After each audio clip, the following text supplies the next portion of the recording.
Hi guys, இன்னைக்கு நம்ம வீடியோவில் எதை பற்றி பார்க்க போகிறோம் அப்படின்னா பிஎட் ஃபர்ஸ்ட் இயர் செகண்ட் செமஸ்டரில் சைல்ட் ரைட்ஸ் அண்ட் ப்ரொடக்ஷன் அப்படிங்கிற பேப்பரில் ஒரு முக்கியமான கொஸ்டின் பற்றி தான் பார்க்க போகிறோம். என்ன அப்படின்னா ஆன்லைன் அப்யூஸ் எகெயின்ஸ்ட் சில்ட்ரன் அப்படிங்கிற டாபிக் பற்றி தான் பார்க்க போகிறோம். இந்த டாப்பிக்கோட இன்ட்ரடக்ஷன் பார்க்கும்போது இன்னைக்கு இருக்கிற டிஜிட்டல் உலகத்தில் இன்டர்நெட்டும் சோஷியல் மீடியாவும் பசங்களோட வாழ்க்கையில் ஒரு முக்கியமான பார்ட்டாக மாறி இருக்குன்னு சொல்லலாம். இது அவங்களுக்கு நிறைய விஷயங்களை கற்றுக்கவும் மற்றவங்களோட பழகவும் வழிவகுக்குது.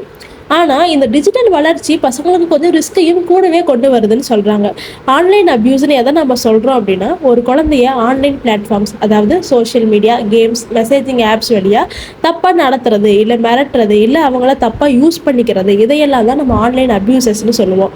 இது எல்லாமே பசங்களோட சேஃப்டிக்கும் அவங்க நல்லபடியாக வளர்கிறதுக்கும் ரொம்ப பெரிய தடையாக இருக்குன்னு சொல்கிறாங்க. நெக்ஸ்ட் டைப்ஸ் ஆஃப் ஆன்லைன் அப்யூஸ்ன்னு பார்க்கும்போது ஃபர்ஸ்ட் என்ன சொல்கிறாங்க அப்படின்னா சைபர் புல்லிங் சொல்கிறாங்க. சைபர் புல்லிங் அப்படின்னா டிஜிட்டல் கம்யூனிகேஷனை யூஸ் பண்ணி ஒரு குழந்தைய ஹராஸ் பண்ணுறது, மிரட்டுறது, அவங்களுக்கு அவமானப்படுத்துகிற மாதிரி வார்த்தைகளை சொல்கிறது, இல்லை குரூப்ல இருந்து அவங்களை தள்ளி வைக்கிறது, இதெல்லாம் தான் சைபர் புல்லிங்னு சொல்கிறாங்க.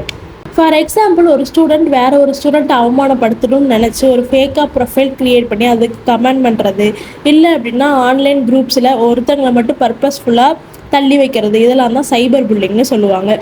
Next online grooming. இது என்ன அப்படின்னா, ஒரு பெரியவங்க குழந்தைங்க கூட எமோஷ்னலாக பழகி அவங்க ட்ரஸ்ட்டை வாங்கி கடைசியில் அவங்கள தப்பான விஷயத்துக்கு யூஸ் பண்ணுறது. ஃபார் எக்ஸாம்பிள், ஒரு பெரியவங்க கேமர் மாதிரி நடித்து குழந்தைங்க கூட வாரக்கணக்காக பேசி அவங்களோட ட்ரஸ்ட்டை கெயின் பண்ணிட்டு அதுக்கப்புறம் ப்ரைவேட்டாக மெசேஜ் பண்ணி அவங்களோட பர்சனல் டீட்டெயில்ஸ் இல்லைன்னா தப்பான ஃபோட்டோஸ் கேட்குறது, இதெல்லாம் தான் ஆன்லைன் க்ரூமிங்னு சொல்கிறது. Next sexual exploitation. இதை வந்து சிஎஸ்ஏஎம்னு சொல்லுவாங்க. அதாவது குழந்தைங்களோட தப்பான ஃபோட்டோஸை வச்சு தப்பாக வீடியோ க்ரியேட் பண்ணுறது, இல்லை வந்து அந்த ஃபோட்டோஸே தப்பாக மாற்றி ஷேர் பண்ணுறது, இல்லை அந்த மாதிரி ஃபோட்டோஸை வந்து கேட்குறது.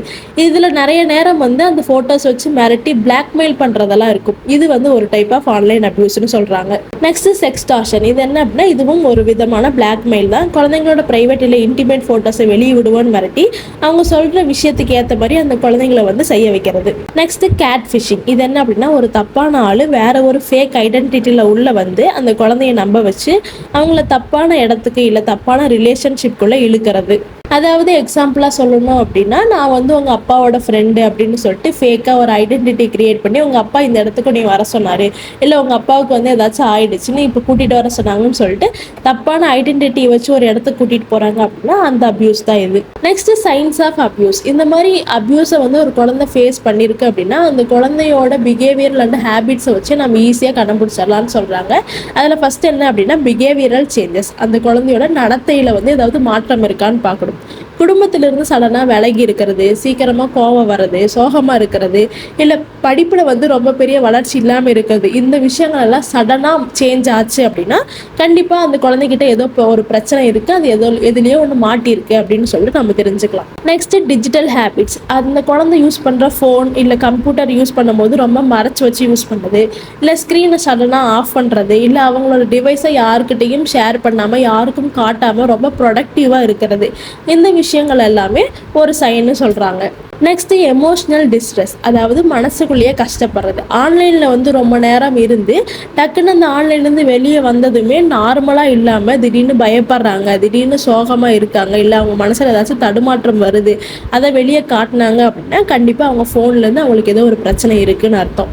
Next unexplained resources. இதில் என்ன சொல்கிறாங்க அப்படின்னா, பேரண்ட்ஸ் வாங்கி கொடுக்காத காஸ்ட்லியான கிஃப்ட்ஸு, இல்லை புது கிளாத்ஸு, இல்லை பணம் அவங்கக்கிட்ட இருக்குது அப்படின்னா கண்டிப்பாக அந்த பேரண்ட்ஸை தாண்டி அவங்களுக்கு வேறு யாரும் அதை வாங்கி கொடுத்துருக்காங்க அப்படின்னு அர்த்தம். இதுவும் ஒரு சைனாக சொல்கிறாங்க. Next prevention and productive measures. இந்த மாதிரி அப்யூஸ் வந்தால் ஒரு குழந்தையை எப்படி பாதுகாக்கலாம், பசங்களை வந்து பாதுகாக்க பல லேயர்ஸ் கொண்ட அப்ரோச் முக்கியம்னு சொல்கிறாங்க. இதில் ஃபஸ்ட் என்ன அப்படின்னா ஓப்பன் கம்யூனிகேஷன். அதாவது பசங்களோட ஆன்லைன் எக்ஸ்பீரியன்ஸை எந்த ஜட்ஜ்மெண்ட்டும் இல்லாமல் அவங்க தைரியமாக பேசுகிற மாதிரி ஒரு சூழ்நிலையை க்ரியேட் பண்ணணும். அவங்களுக்கு என்ன பிரச்சனை, எதனால் இப்படி இருக்குன்னு சொல்லிட்டு ஓப்பனாக அவங்கள மிரட்டாமல் அவங்களோட பாயிண்ட் ஆஃப் வியூவை சொல்கிறதுக்கு ஒரு ஃப்ரீடம் நம்ம கொடுக்கணும். அப்போ தான் அந்த குழந்தை வந்து பயப்படாமல் எனக்கு இதுதான் பிரச்சனை அப்படின்னு சொல்லிட்டு நம்மக்கிட்ட சொல்லும். Next technical safeguards. நம்ம ஃபோனில் வந்து சில செட்டிங்ஸ் எல்லாம் மாற்றி வைக்கணும்னு சொல்கிறாங்க. அதாவது நல்ல பேரண்டல் கண்ட்ரோல் டூல்ஸை இம்ப்ளிமெண்ட் பண்ணணும், சேஃப் சர்ச் ஃபில்டர்ஸை எனேபிள் பண்ணணும், அப்புறம் சோஷியல் மீடியா அக்கௌண்ட்டோட ப்ரைவசி செட்டிங்ஸை கவனமாக மானிட்டர் பண்ணணும். இதன் மூலயமா அவங்களோட அப்யூஸ்லேருந்து நம்ம பாதுகாக்கலாம்னு சொல்கிறாங்க. Next privacy education. இதில் என்ன அப்படின்னா தெரியாத ஆளுங்க கிட்ட நம்மளோட பர்சனல் விஷயங்கள், அதாவது நம்மளோட அட்ரஸ், நேமு, ஃபோன் நம்பருன்னு சொல்லிட்டு எதையுமே எந்த காரணத்துக்காகவும் ஷேர் பண்ணக்கூடாது அப்படின்னு சொல்லிட்டு பசங்களுக்கு சொல்லி தந்து வளர்த்தணும்னு சொல்கிறாங்க. நெக்ஸ்ட் ஒரு இம்பார்ட்டன்ட் பாயிண்ட் என்ன அப்படின்னா ரிப்போர்ட்டிங் மெக்கானிசம்ஸ். அதாவது இது பேரண்ட்ஸுக்கும் சரி பசங்களுக்கும் சரி, ஒரு அப்யூஸ் நடக்க போகுது இல்லை நடக்குது அப்படின்னா அந்த அப்யூசிவ் பிஹேவியரை எப்படி பிளாக் பண்ணணும். நெக்ஸ்ட்டு அதை பற்றி அந்த பிளாட்ஃபார்ம் பற்றி அட்மினிஸ்ட்ரேட்டர்ஸ், அதாவது போலீஸோ இல்லை வேற யாரோ இல்லை சைபர் கிரைம் அத்தாரிட்டிஸ்க்கும் எப்படி ரிப்போர்ட் பண்ணணும் அப்படிங்கிறது பேரண்ட்ஸுக்கும் பசங்களுக்கும் தெரிகிற அளவுக்கு நாம் அவங்களுக்கு சொல்லித்தரணும் அப்படின்னு சொல்கிறாங்க. இந்த டாப்பிக்கோட கன்க்ளூஷன்னு பார்க்கும்போது இன்டர்நெட் வளர்ச்சிக்கு ஒரு பவர்ஃபுல் டூலாக இருந்தாலும் அது சேஃப்டியோட யூஸ் பண்ண கற்றுக்கணும்னு சொல்கிறாங்க. ஆன்லைன் அப்யூஸ்லேருந்து பசங்களை பாதுகாக்கிறது parents, teachers, policy makers plus tech கம்பெனிஸில் இருக்க எல்லாரும் சேர்ந்து செய்ய வேண்டிய ஒரு கலெக்டிவ் ரெஸ்பான்சிபிலிட்டின்னு சொல்கிறாங்க. டிஜிட்டல் லிட்ரஸியை வளர்த்து தொடர்ந்து பசங்களோட கம்யூனிகேஷனை மெயின்டைன் பண்ணால் நம்மளால ஒரு சேஃபான டிஜிட்டல் ஈகோ சிஸ்டமை க்ரியேட் பண்ண முடியும்னு சொல்கிறாங்க. இதில் பசங்க அவங்களோட எக்ஸ்ப்ளாய்டேஷன் அப்படிங்கிற அந்த பயம் இல்லாமல் அவங்க நல்லபடியாக எக்ஸ்ப்ளோர் பண்ணி கற்றுக்க முடியும்னு சொல்கிறாங்க. இந்த கொஷின் 2024 பிஎட் எக்ஸாமில் கேட்ட ஒரு 5 மார்க் கொஷின். அதனால தான் ஷார்ட்டான ஆன்சர் கொடுத்துருக்கேன். 5 மார்க்குக்கு இதுவே போதும். இதுவே 10 மார்க் கொஷினாக கேட்டாங்க அப்படின்னா நான் சொன்ன ஒவ்வொரு பாயிண்ட்டையும் எலாபரேட்டாக கொஞ்சம் இன்னும் எக்ஸ்டெண்ட் பண்ணி சொன்னீங்க அப்படின்னா கரெக்டாக வந்துடும். இந்த மாதிரி வீடியோஸை தொடர்ந்து பார்க்க மறக்காமல் சேனலை சப்ஸ்கிரைப் பண்ணிக்கோங்க. தேங்க்யூ ஃபார் வாட்சிங்.